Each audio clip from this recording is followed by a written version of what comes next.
Tenemos ahora, el siguiente ponente es Marcelo Soria, VP del BBVA Data and Analytics, ingeniero superior de telecomunicaciones y máster en ingeniería por la Universidad de Tampere, Finlandia. Bueno, pues buenas tardes, muchas gracias por esperar, aunque al final he conseguido no llegar tarde. Gracias en todo caso porque cambiaron el programa para que yo pudiera estar aquí ahora compartiendo nuestra experiencia en el manejo de los datos y en tratar de extraer valor o lo que entendemos por valor de esos datos, ¿no? En nuestro caso.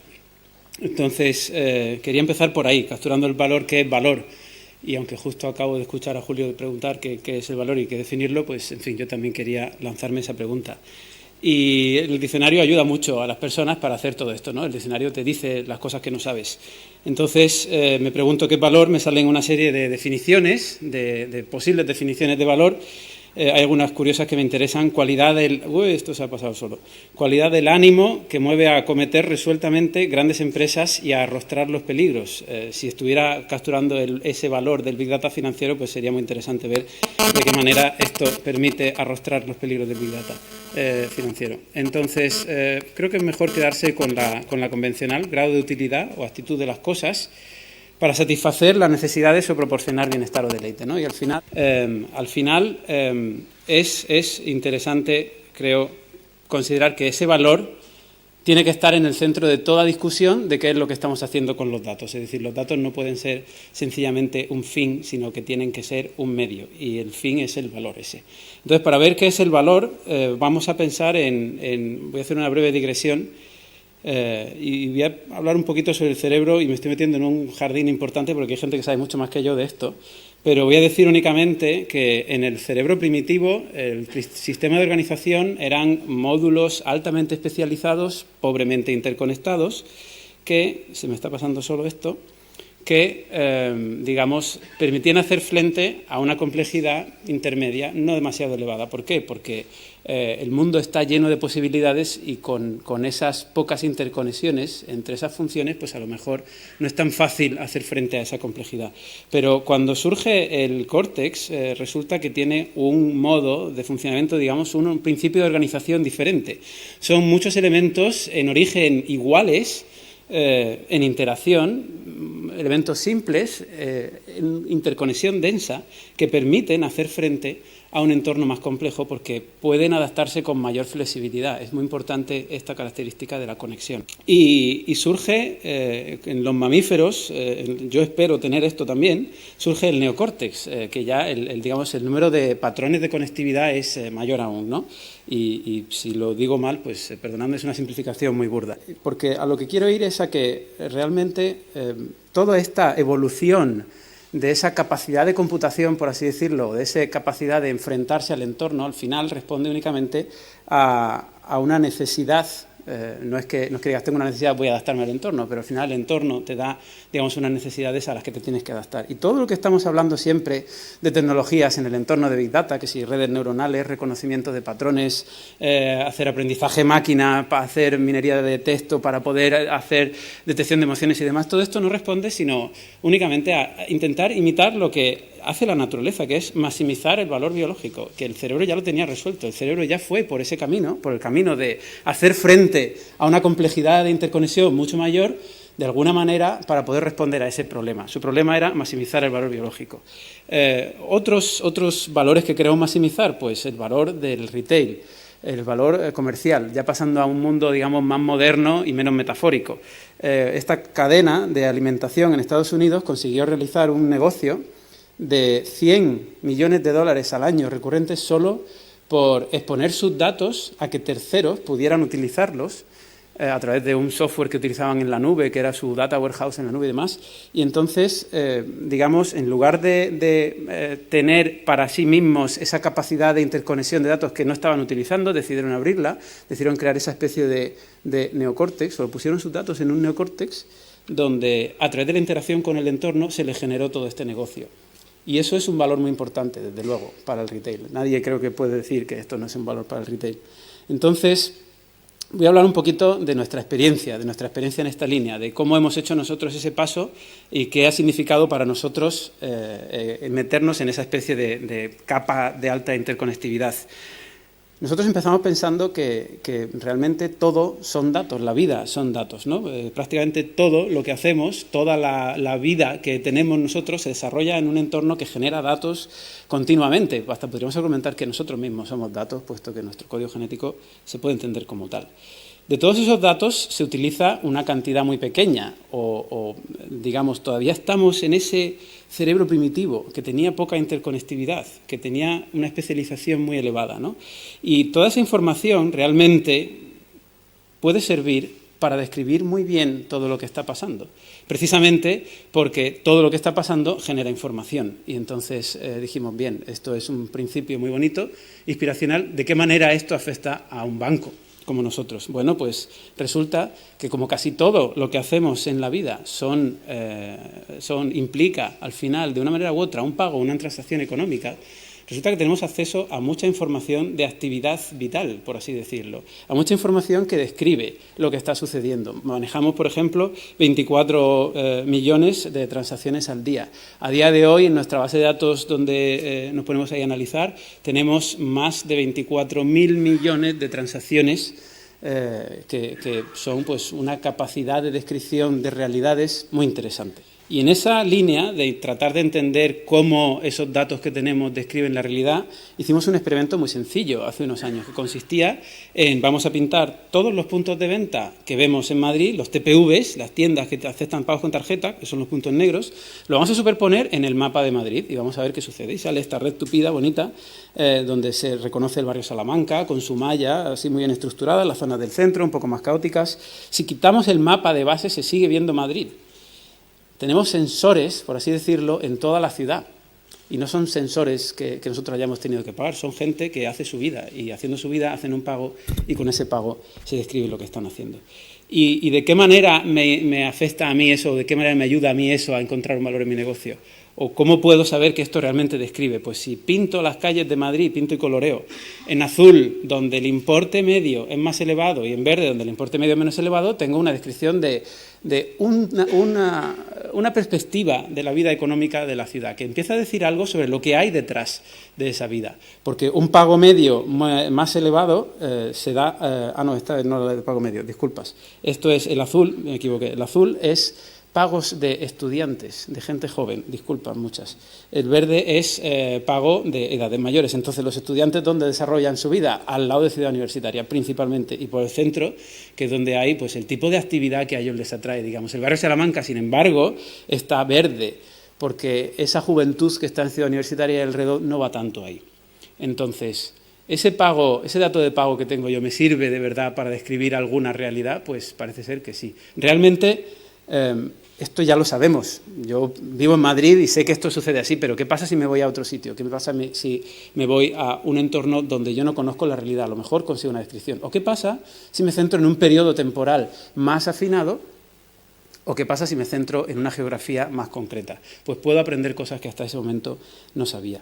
¿Qué hacemos con toda esta información? No solo pintamos mapas, sino que intentamos tratar de entender de qué manera, por ejemplo, podemos ayudar al mundo del retail y al mundo de la banca, o sea, digamos, a los servicios financieros de la banca tradicional. Le voy a contar dos casos. El primero, por el que voy a empezar, es un caso de gestión de riesgo, digamos, de acceso al crédito.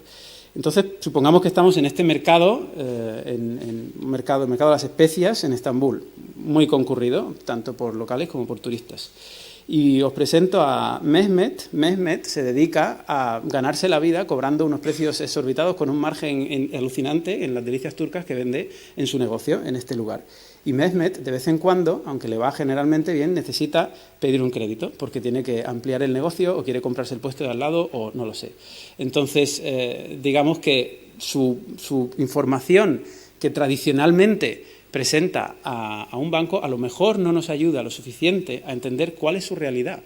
A lo mejor resulta que su información o no es completa o no refleja cosas como, por ejemplo, cómo de interconectada está su tienda, cuánta gente pasa por delante de su tienda y que, por la razón que sea, en un momento de que a otros les vaya mal, a él a lo mejor no le va a ir tan mal porque pasa mucha gente por delante de su tienda. Entonces ahí tenemos una oportunidad, con todos los datos que tenemos de actividad económica, tal vez podamos hacer una mejor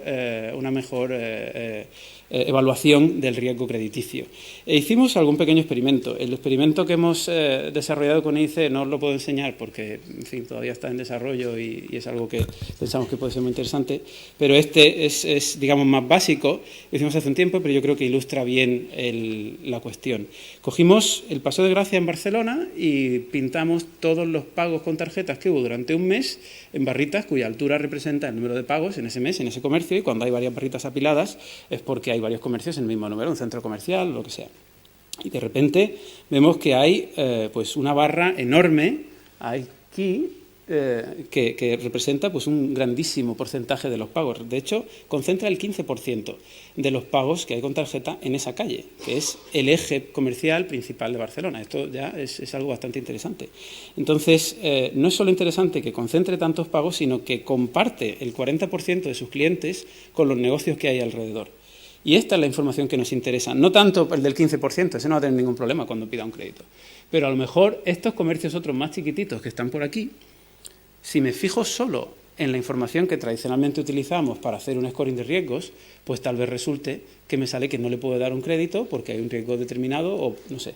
Sin embargo, si tengo en cuenta otras variables, que es parte del trabajo que hemos hecho con el IC, si tengo en cuenta otras variables, como por ejemplo, no sé, transacción media, si tengo en cuenta cuánto ha tenido que desplazarse la gente para venir a este negocio, cuál es la tasa de fidelidad al negocio, y este tipo de cuestiones las podemos saber utilizando la información anonimizada y agregada convenientemente de los pagos con tarjeta, pues a lo mejor descubrimos que efectivamente correla bastante bien bajo riesgo con el hecho de que un negocio tenga una clientela fiel, o correla bastante bien bajo riesgo con el hecho de que la gente esté dispuesta a viajar más que en la media de su sector y en su zona para comprar el tipo de bien que proporciona, ¿no? Los clientes de mi zapatería vienen de 10 kilómetros y los de mi competencia no se molestan, se van a la zapatería que tienen al lado de su casa.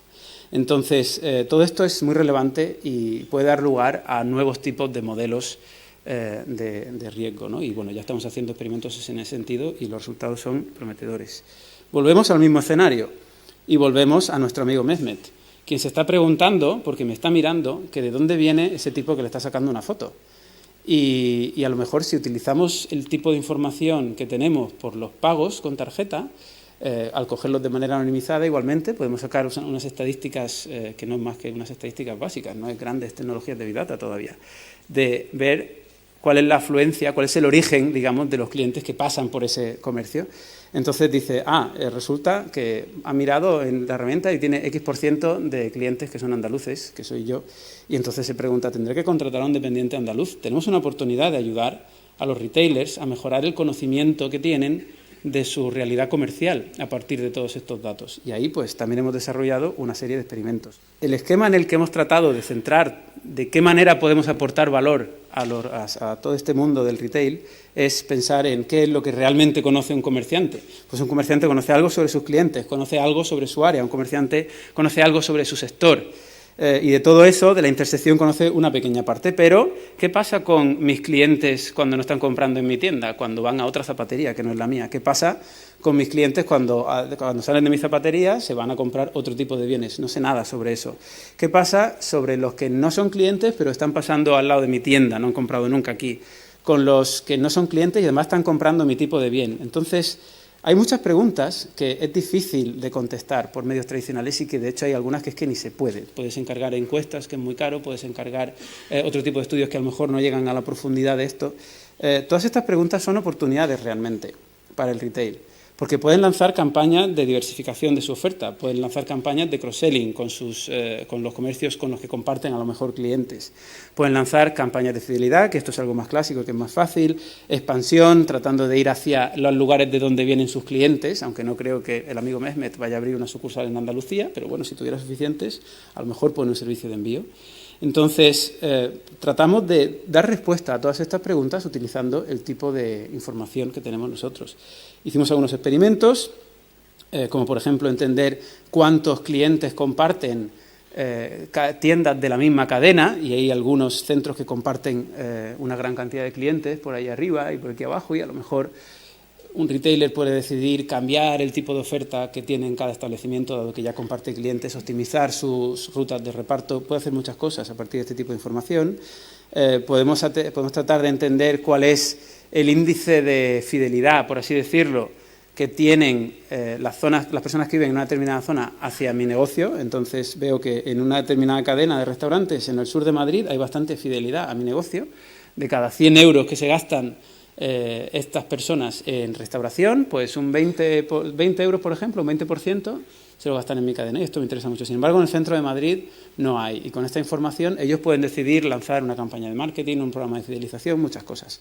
Estos son experimentos más o menos sencillos. Con todo esto hemos estado construyendo una herramienta que permita al retailer conocer, conocer cuál es la realidad de su negocio, conocer cuál es la realidad de sus clientes, cuál es la realidad de su entorno competitivo, incluso sus competidores en su zona, siempre desde un punto de vista de utilización de información agregada y anónima, ¿no? Y queríamos llevarlo un paso más allá. Entonces, para llevarlo un paso más allá, queríamos pensar, bueno, y yo puedo hacer algo nuevo que no sea solo esta serie de indicadores que aportan un valor, pero que al fin y al cabo son más o menos sencillos de calcular. Podemos hacer, por ejemplo, una predicción del tiempo comercial. Si yo le puedo ayudar a un retailer a entender cómo va a ir sus ventas dentro de un determinado tiempo, o en su tienda, o en su zona, o entender qué tipo de público va a venir, tal vez eso les ayude también a ellos a mejorar su distribución, a mejorar la previsión que puedan hacer de stock y muchas otras cosas. Y esto es un experimento que hemos estado realizando con Esteban y que estamos ahora mismo testando para ir incorporándolo a esta herramienta que os comentaba que estamos desarrollando para los retailers. Y aquí, por ejemplo, teníamos un ejemplito sencillo donde se puede ver que aquí lo que indica, digamos, esta escala de colores es cómo de posible es predecir, o cómo de buena es la predicción, digamos, de consumo en dos sectores distintos, en bares y en tiendas. Entonces, cuanto más oscuro es más predecible, cuanto más amarillo es menos predecible. Por ejemplo, en bares en el centro es bastante predecible la actividad que va a haber, y en el centro de Madrid, de nuevo, este es el mapa de Madrid. Entonces, pues esto es un resultado que para nosotros es muy valioso y que podemos trasladar con facilidad a esos productos que vayan hacia el retail. Y todo esto, toda esta, aplicar todos estos modelos y aplicar toda esta capacidad de análisis, pues para nosotros no es más que un reflejo del mismo proceso evolutivo que siguió la naturaleza decidiendo que tenía que mejorar su nivel de conectividad neuronal para poder hacer frente a un entorno más complejo, digamos. Si nosotros nos hubiéramos quedado únicamente con nuestra información dentro y no colaboramos con nadie, pues no hacemos nada. Es importante el ejercicio de abrirse hacia afuera para nosotros, es importante el ejercicio de colaborar con quienes más saben para poder, extraer ese valor y poder llevárselo a quien al final más lo necesita. Una vez que ellos obtengan valor de eso, al final nosotros vamos a acabar haciendo también un negocio de todo esto. Y con esto creo que termino. Muchas gracias.